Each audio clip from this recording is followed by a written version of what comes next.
Okay, I just want to do a short video here discussing the risk factors for aspiration in anesthesia.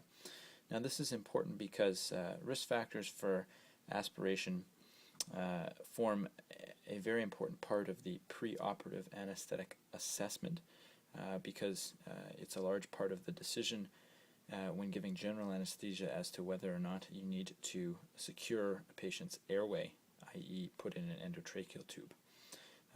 So when thinking about risk factors for aspiration, you can kind of group them into 6 categories, and we can go over all 6 of the categories here. So the first category is decreased level of consciousness. Now this is very important, and so this is situations like drug overdose,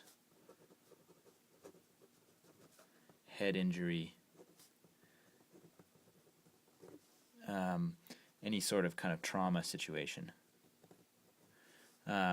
or if you're concerned about any kind of central nervous system pathology that you don't know much about, because these patients have a lack of control or a lack of their intrinsic ability to protect their own airway. Likewise, in patients that have impaired airway reflexes. So these are patients who have had recent CVAs or strokes in the past, or who maybe have had some local anesthesia to the airway. Maybe they have a neck mass or something, so they've had some local in there, because they've also lost their own intrinsic ability to to protect their own airway. And then, of course, there can be abnormal airway anatomy. It could be genetic, or it could be the cause of the surgery itself. So they have a surgical mass that's being excised. That patient may be unable to protect their own airway, or they can be kind of genetic, like a Zenker's diverticulum,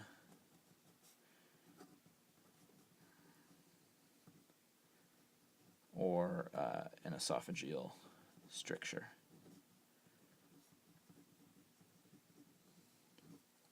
And obviously the anatomy there is making you nervous as to whether you're going to be able to secure that airway in a more emergency setting. Once the patient's been properly prepped and positioned for the surgery, will you be able to adequately put in a tube, or is it just better off to put in a tube when you have a controlled environment before the surgery starts?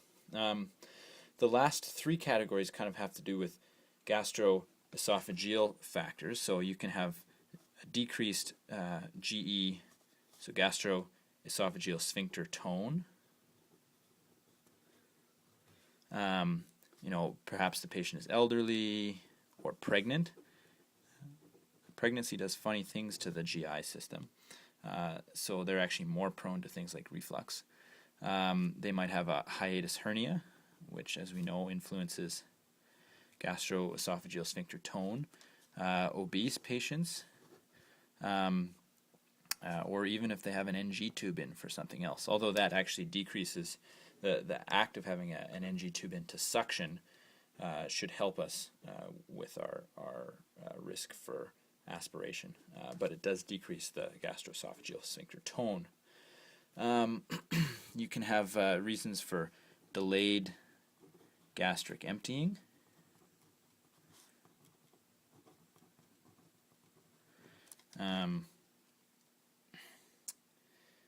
So they can be taking things like narcotics or anticholinergics. So there's definitely different medications that can cause delayed gastric emptying.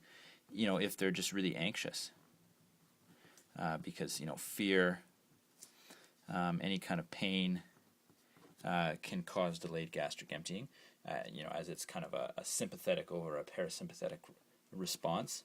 Again, if patient's pregnant, if they have diabetes, or if they're in renal failure, that as well can cause delayed gastric emptying. And our last category is actually any reason for increased intragastric pressure. And so as you can imagine, this is anything that kind of increases pressure on the abdomen. So we're talking pregnancy again. So as you can see, pregnancy's a major risk factor. Obesity again, that's definitely a big risk factor for aspiration. Things like bowel obstructions definitely cause or are a risk factor and can cause aspiration themselves. If they have a reason for ascites, so if they have liver failure or a malignancy, or even a large intra-abdominal tumor, can cause pressure, potentially a abdominal aortic aneurysm. And